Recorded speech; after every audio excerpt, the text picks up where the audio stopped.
Boys and girls, welcome back to another episode of Commercial Real Estate Starting from Scratch, episode 21, with me, your host, John Kleisch. Episode 21, very cool. I remember my 21st birthday, which is weird. I don't know how. It was really embarrassing, had a lot of fun. Either way, if this is your first time listening to the podcast, welcome. I appreciate you tuning in. Would love to hear how you landed on this podcast. What you are listening to is me documenting my entire journey from $0 owned and zero commercial real estate experience practically up until now today, which is January 28th, 2026, which is about 6 to 7 months of me in real estate, probably closer to 6 months. And now I own two buildings worth about $2.7 million. I'm documenting how I find them, what I do, all my problems, all my issues, and most of my problems you'll realize come from me and my lack of experience and just whatever it may be. However, I am doing my best to make this raw, authentic, and to show both sides of the story because a lot of times you only get the good stuff. And I like to probably focus on the bad stuff because that's what real estate is. Pretty much who can endure the most pain possible for longest wins is what I've realized. And that's a shame. But that's why it's not for the faint of heart. And that's why there are big fat paychecks at the end of the rainbow. Again, welcome. I appreciate you. Wow, guys, we have 311 downloads on this podcast, which is awesome. I mean, every single week we get more and more downloads. Again, I think I say this every single time, but I get excited about it because I have not done any advertising. I have not done any self-promotion. Even this is pretty much just me hitting upload and then forgetting about it. And then my reminder goes off on my phone on Wednesday night to record an episode. And here we are. Then I go ahead and check all of the downloads and everything like that. 311. I forget how many we got in the week. I can look that up. 21 downloads a week. So that's not bad. I wonder how that is performing week over week. That's something I don't look at. But however, I would be interested to see it. So now that the housekeeping is out of the way, we have not done any updates on Grand or Thunderbird, the two buildings that I do own, because there really hasn't been much to talk about on those specific buildings. Those two particularly ate up probably 95% of the content up until recently once Thunderbird got remodeled and Grand, I wouldn't say is stabilized, but it's mildly stabilized here and there. So since we talked about that one, might as well get into that. I've touched on it here and there, never really made a whole episode on it because it wasn't really that interesting or that much of a big deal, I feel like, the entire time up until really recently. So we have two tenants in there currently, and I'll just go over the whole story to get everyone caught up. This is a deal that I signed leases prior to actually closing on the building. I found these two tenants, and during the due diligence period, the main problem was one of them needed to move in prior to me even owning the building. And that was a couple weeks prior to me closing. So at this point, I knew we were past due diligence. There was nothing else that we needed to find. It was a seller finance deal, so there was no financing really issues that we could see. So I said, hey, here's the deal. You sign these leases with me. What happens before here, I don't care. It's not my building. I can't give you permission to go in here and rent this spot. But the deal was the current tenant that was there no longer wanted to stay. That's a whole nother thing. I think I went into plenty of information about that, and maybe I can retouch on that to go over everything again, because I feel like now that I have more experience, it all makes a lot more sense. So he wanted to stay, but he just couldn't afford it. The whole place with new market rent. So that guy worked out a deal with my new tenant where my new tenant was going to take over the spot, and then the old tenant was going to be a sublessor, either way. I don't even know. I probably should know, but that's the deal. So I did not give him any grace. The old tenant said, yeah, come on in. That's fine. And then boom, our lease starts the day that we close. And we're off to the races, bada boom, bada bing. So there was some weird issues that were happening in the very beginning where the another thing that I probably would be very cautious of in the future is, let's just call him tenant one because I don't want to put him on blast in case he's listening. Tenant one had you could call him a representative. It was a supposed friend and someone that was leasing tenant one a spot in his own building. And long story, needed to get out of that space and into a new one. So this gentleman was very business savvy, very real estate savvy, and the story was felt obligated to help his friend and current tenant out find a new spot. So that was a little bit weird to me, but also I could see how that would make sense. Like, this guy's a business guy. Tenant one is not a business guy at all. Zero business acumen, just a car guy that is really good at fixing cars and building custom cars. So I was like, okay, that makes sense. This guy's been in business for 36 years. I have faith in his abilities as a mechanic to fix things. And now, I don't know his intentions fully. I would say at this point, I'll come back to that. However, future reference, future John, pay attention. Red flag is going to go up anytime there's an intermediary involved. So maybe some more questions need to be asked. So I reach out to the tenant. Hey, rent is due. This is not the best way to start our relationship. I need to talk to this guy. Blah, blah, blah. I'm like, tenant one, you need to call me, please. Hello. I need to refer all questions to this guy. And he refused to talk to me for like 2 weeks, which is really shitty. Shoot. Sorry, Mom. And that was very, very weird. I was having other issues with tenant two as well. Yeah. I went over that already. Don't need to touch base on that and relive it. My blood pressure's already going up. My heartbeat's probably 9 more beats a minute than my resting heartbeat, just getting to talk about the situation. However, good to put it out there. So, didn't pay. I forget how long it went. And then, we got, like, I forget the increments, but I was getting a little bit here and there, little bit. He would get caught up, and then it would go a little bit, and then we would get a little bit, and never am I ever doing that again. That's another lesson that I learned here, and I'll touch on the lessons when I'm done. It's funny if you were watching this, which I don't know if anyone does, because I can't figure out fully how to get the videos, and my face looks like I'm eating something gross right now, just disgusted look on my face. So this goes on and on. It's like, okay, so then I serve I forget the official terms, forget me now. This has been like 2-3 months ago. I serve a warning, an eviction notice, something to that effect, right? Where it's like, hey, you are officially behind on rent. You are not paying. If you are not cured in 2 weeks, or if you're not fully caught up in 2 weeks, you will be getting an official eviction notice.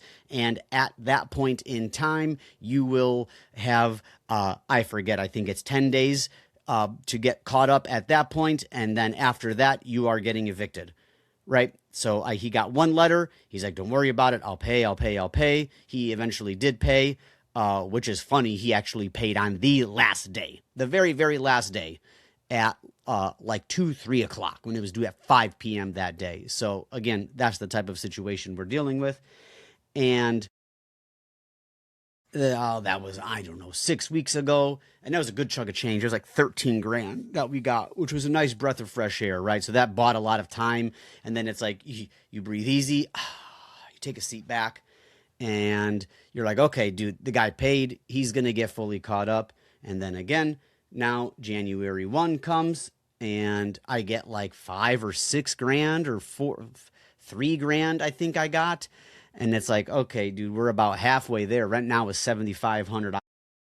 And so it came to the point to where it's like, okay, now John and I, my partner John, had a conversation about what are we going to do with this guy? Like, this is, proven track record of not paying, proven track record of lying. It's like time. We need to come up with some kind of plan. So then John came up with this. It's like, well, we need to really find out why we are not getting paid. Is it because he cannot actually afford the rent? Is it because he is just not paying us because he does not want to? We had multiple conversations with him, laid it out like, hey, tenant one, this is another good thing. In our lease, it's very, very, very strong in our favor. Basically, it says if you do not pay, XYZ is going to happen, which are the letters that we talked about. And everything in your shop is now mine and is no longer yours. You lose access to it. You still owe us the remainder of that entire lease, which is like, I don't know, $250,000. And you are no longer able to access the property. Your shit becomes my shit, right? And that's basically what it is. No lawyers involved, no nothing. And now here we go. I've never done this before, so we'll see if this actually happens this way. We're about to find out. But that's the conversation we had. So he's fully aware. So John's then like, hey, we need to find out why this dude is not paying. Like exactly why. We need to go there, do a deep dive on his business, go around and check out the revenue, check out the expenses, see exactly what's going on. So I went there last week on Wednesday and spent about 2 hours there, maybe an hour and a half, irrelevant. And I said, Gilbert, I need to leave here having an amazing idea of your business. So we walked around, checked out every single car. What is this car? What is happening? Who is paying? What have you done on it? What is yet to be done? How long is it going to take, etc. Right? So we did that for every single car, walked around the lot, and got a really, really good idea of the business and how it works. And I found out that the car auto body business is pretty good overall, right? It's all labor. Forget the hourly rate. However, if a job was about $6,000, and most of these are insurance jobs, I'm getting off track here. I'll finish up. $6,000, it's costing him about $1,500 in labor and parts to get this thing up to snuff. So there's like $4,500. It's like a 75% profit margin business. Really cool. Really cool. Those are pretty standard numbers across the board there for that. So what he's waiting for is insurance checks, right? You fix the car, it's fixed, you're just waiting to get released. Now, I don't know if this is a tenant one problem or if this is an insurance problem, if it's an industry-wide problem. That I don't know. Either way, again, irrelevant. I saw enough revenue in that business to produce $7,500 worth of rent. He has a tenant subleasing a spot that's paying about $2,000. So he needs to come up with $5,500 a month for rent. Plenty of money to be made, that will be made to pay rent, right? I guess if that makes sense. What a terrible way to speak English, John. Golly. Either way, I think you understand what I'm saying. The dude makes enough money to pay. It sounds like it's a cash flow issue and not a cash problem. So that's good and all. I reported all my findings back to John, and then we come up with a strategy laid out like this. So every single week, and I had this conversation with tenant one on Monday, so a couple days ago, said, hey, tenant one, this is the deal here. We need $1,000 a week on Wednesday. 11:59 p.m. is okay. 12:01 a.m. is late. And every first of the month, not the 5th, not the 12th, not the 7th, the first of every single month, you are getting us $5,000. And thirdly, your sublessor, again, we talked about this, I have no idea, sublessee, I think, he pays us directly. That way, we're getting paid first. That's the deal. And that way, eventually, we will get caught up here in very, very, very short order. So I propose that plan. He says, good. So we will see. Now it is the 28th. That gives us 4 days. 1, 2, 3, 4 days total. It's a Sunday, so January 2nd. We have 5 days for him to produce $5,000. So what am I doing in the meantime? I am talking to Glendale Police Department to see if they will come with me to do this eviction. John says it's better just to do it in person. That way they know what's up instead of doing it overnight and getting locked out. Doing it and bringing the police with you. I would bring my contractor out there to secure the facility and lock the doors and make sure that he doesn't come back and steal anything. Now, there is a portion of an empty yard where he could come get a lot of stuff, but at that point he would be breaking and entering, and that's very illegal, and I would imagine that the police would probably arrest him. And I would venture to say, if you're breaking and entering and stealing things that aren't yours, I know it's 2026, boys and girls, but gee whiz, I hope that you go to jail. I would hope that you do not just get let go with a slap on your wrist. So now that's what I've been doing, is figuring out how that looks and the best way to approach that and the best way to secure our facility. So do I think that is going to happen? Yeah, at this point, I honestly do. Because if I was in tenant shoes, and I've said this time and time again, I would never I've never paid late rent ever to begin with, right? So let's start with that. Logical person sitting on this side of the microphone here. Hearing this conversation from my landlord, I would beg, borrow, and steal, make phone calls, call my mom, call my dad, call my uncles, brothers, friends, anyone to borrow money to keep my business open. Because if he loses this shop, his business is done. Toast. He's going to lose all these freaking cars. He's going to lose all his tools, and his business is going to be literally freaking kneecapped. So that's what he's fighting against. I would be begging, borrowing, stealing, talking to the bank, getting loans, selling whatever I had to get money, maybe even offering my landlord some collateral. Hey, hold on to this until I pay or something. Hasn't happened yet. So, however, every single time his back has been against the wall, he has paid. So I am banking on the first getting a phone call. Hey, I got your money. And if not, that's going to be a sad day. I also told him, hey, on the first, if I don't get that money, on the second, I'm assuming that you are not able to pay. You're verbally telling me, John, if I'm not paying you on the first, I am letting you know that I am incapable of paying rent and I am going to get evicted. That's exactly what I told him, word for word. So, in due time, we shall see. I wish I could do a poll and test the audience on what they think. Oh, God, I go back and forth every other time. I'm like, oh, he's not going to pay. He's going to pay. I literally just said I don't think he's going to pay, and then my next words out of my mouth were going to be, you know what? I think he is going to pay. So I'm 50-50. At this point, I don't really care. He has gotten plenty of chances to pay and has not. And I can go to a million different reasons, but honestly, talking about this just makes my freaking blood boil. So that's where we're at. Lessons that I learned.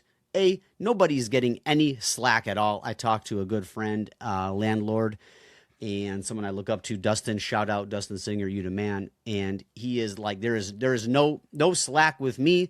You sign a lease with me on month one. If you are late on month one, boom, eviction notice is going out. Bop, bop, just like that. And I'm going to adopt that principle. There is no leeway. There is no cushion. I am doing people a service by providing them a place to work, and they are doing themselves a service by paying rent to give themselves a place to work and operate and make money. So that's number one lesson. Very, very stringent, very, very tough. No matter what, just by the book. No extra day, none of this BS. We're rocking, we're rolling. Don't F around, man. Number one, lesson learned on that. Number two, I would say vet these tenants. I think vetting this guy a lot more would have probably unearthed some things. You know, he was also, going through a divorce and didn't have a bank account, was operating his business out of his sublessees. Whatever the fuck that is. We went over that already for the third time now. Maybe I should Google it and find out. I'll tell you what, by next episode, we're going to find out exactly what that is called. The sublessee, sublessor, sublessee.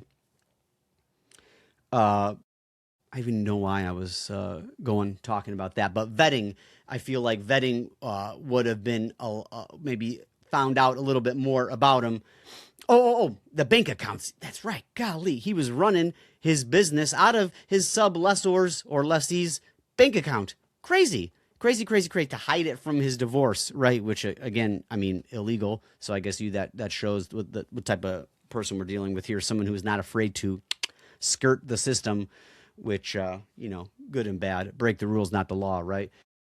So either way, a lot more research and a lot more digging into my tenants will be for sure going on. Like deep, deep, deep, deep. I'm gonna put my freaking, we're gonna go elbow deep up in you and learn everything about you for sure. So those are the two things that I feel like would really have helped out a ton and not put me in this position. So it is 100% my fault and no one else's. But you live and you learn. And I mean, it's like, dude, we got a lot of rent. I forget how much rent we got, 20 plus $1,000. So it's not like we got nothing. So either way, we're just tired of it. We need this place to cash flow, get stabilized because I want to go out and buy more assets. And it's hard to go buy assets when you have two unstabilized, stabilized deals here. And still, are we cash flowing? No, we're not cash flowing with the late rent. So it's not all absolutely terrible, but yeah, pretty terrible. I'm blabbing. I'm gonna stop blabbing. That's enough for that. Everyone understand that situation. We're just waiting. By next podcast, I'll have an update on that because I will know exactly what we're doing. So stay tuned for that. Tune in next week for more updates on Grand. All right. That took a lot longer than I thought. Gee whiz, 20 minutes. Here we go. Wrap this up. Thunderbird, the office building for those who are not familiar. We had an existing tenant that was there. His lease was up. We re-signed him on a lease. It took a long time, 2 months of negotiating back and forth. Finally came to terms. It is under market rent, but with 7% annual increases. To get him up to snuff. By year 4 will be market rent, which is awesome. Great tenant, great dude. Can't wait to have a long-standing relationship with him. Seems like he runs a great business. Very excited about that because that just increases the value of our building dramatically. He was paying $1,350 and our first month's now is up to $2,000. Very difficult to turn existing tenants up to market rent. I've got experience in it, and my friend Dustin has experience in it too, and it's not as easy as everyone makes it sound. So that's another pro tip right there. That's that. The next one, the Thunderbird on the other side of the big side. So not great news overall.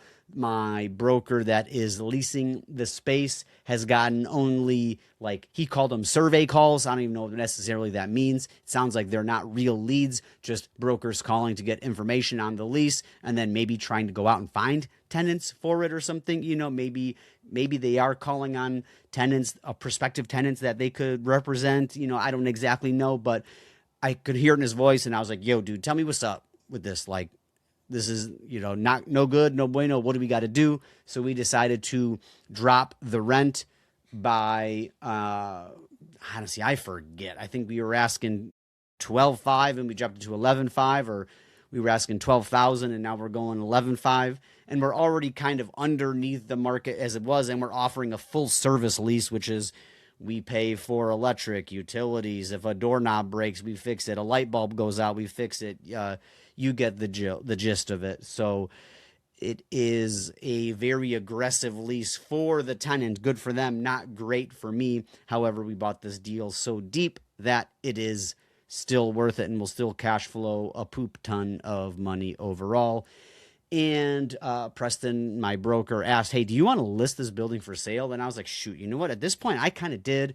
Talked to John about it. He said, dude, I don't think that's a bad idea, or I do think that's a bad idea, mostly for the fact that if we were to get tenants here, or when we get tenants in here and we're going for a refi, if we had it listed for cheap, the bank is going to see that and they're going to go, dude, this building isn't worth 1.7 or is not worth 1.5. You had it listed for 1.2 and couldn't sell it. So guess what? We're going to value it at 1.2, right? We don't want to give the bank any ammunition to devalue our property. So with that, I totally understand it. I would say that if we don't have a lot more action I would say, and especially a lease signed in the next 2 months, then I would probably say let's push to just list this thing and then maybe sell it, because there is a point to where we are going to run out of money, right? We don't have infinite amounts of money. This place is costing hard costs. I heard money payments $4,700. Electric is $300 on a vacant building. I can't believe it. I don't know. I got to look into that and see what's going on with that. Hard to believe a vacant building cost me $300. I just don't get it. Water bills through the roof, like $100, $200. I got to look into that too. I wonder if we're having some landscaping or irrigation or something like that. So that's $500 right there. And then insurance is like $450, something like that. Call it $500. So $1,000 for $5,760 of hard costs in that building. I have another hard money payment that I don't pay monthly that we pay at the end. So that's like a soft cost. I don't even know what you would classify that as, but that money's not coming out of my bank account is what I'm trying to say. So we're at basically $5,000, call it $6,000 a month that's coming out of our bank account every single month. We're bringing in $2,000 from our tenants, so that's 4,000 buckarooskies that are leaving every single month. So I would say in 4 or 5 months, if we don't have this place leased out, we're going to have to dip into other funds, which is definitely not very fun, because that's not what real estate's for. It's supposed to make money, baby, not supposed to just dole it out. So overall, I've done enough yapping, guys. That gets everyone caught up to speed. This was quite a bit longer than I thought it would take. However, you know me, I can't shut up. So that's what I got. As you could tell, not the easiest podcast to do. Gets me a little bit riled up, considering the situations that I'm in and the fluidity of things, and every day is like different, and it's frustrating, and we're cash flowing, we're not cash flowing, we're evicting, we're not evicting, we got an empty building, it's not leased yet. Very positive outlook on the future, right? And then again, this is another lesson in commercial. It's just everything moves slower. Every single thing moves slower. These bigger deals, I guess I do know why, because there's a lot more variables in it. The dollar signs are a lot greater, right? Like if we were in a single family home, if we bought a single family home in August and early August or like September, I think I closed on it mid-September, right? So that's like 4 months ago. Shoot, we would be remodeled, listed, under contract for sale already, maybe even gone, right? Already. At least if it was a rental, it'd be rented out, and we would have 2-3 payments of rent already, 2 payments of rent, And so another lesson that I'm learning here, everything moves slower. So, which is good and bad, right? That way, when you do get a great tenant in there, like tenant 1 at Thunderbird and tenant 2 at Grand, they pay wonderfully. I forget they exist until I get their money, and that is what's up right there. That's the goal. So now we just got to get that for Thunderbird, and hopefully tenant 1 at Grand turns into that. If not, we will find a new tenant for that. So a little bit of pain to go through here. I imagine the next 2, 3, maybe even 4 months are not going to be the most exciting and, how do you say, fortuitous and happy-ish. Not happy as a really, I don't want to use that word, but, I don't know. You guys know what I'm trying to say. It's going to suck a little bit for the next probably 2, 3, 4 months. And then once we get everything settled and stabilized, please, I'm just counting the days. That's going to be a great, great, great day when both buildings are stabilized and fully cash flowing, 3, 4, 5 grand each per month. That will make my heart happy. So that's a wrap for episode 21. 3 updates across the board. I really appreciate you guys listening. If this is your first time tuning in and you feel that someone you know, a friend, a cousin, a family member, a neighbor, an acquaintance, someone you see on the train or the bus or the street that you know would like this podcast, do me a favor and share it with them. Send them a text message. Share, hey, this doofus here is mildly entertaining and says some wild and crazy things. Go follow him. It's entertaining, or you might learn something, whatever it may be. Share the podcast. Also, regardless if this is your first time, if this is your 4th, 5th, 10th, 1st, 2nd, you get the drill. leave me a review. Please, please, please, please, please leave me a review. Let me know how awesome I am and how much you like this podcast. Or if you hate my guts and you've still been listening, let me know. That would be great. Bad feedback is always really good. Make me laugh, say some funny things in the review section. Also, lastly, follow me on Instagram, john.kleisch, JOHN.KLEISCH. I post more updates and movies and clips and things about these buildings that are easier to share via pictures rather than the podcast format. So follow me there, please. Then that way you can comment and interact with me and message me and ask me stupid questions. Other than that, I think it's a wrap. We've done enough here. Boys and girls, I really appreciate you tuning in, and we have an exciting week ahead of us, so don't miss next week as we figure out what happens with Grand. All right, boys and girls, we out of here. Take her easy.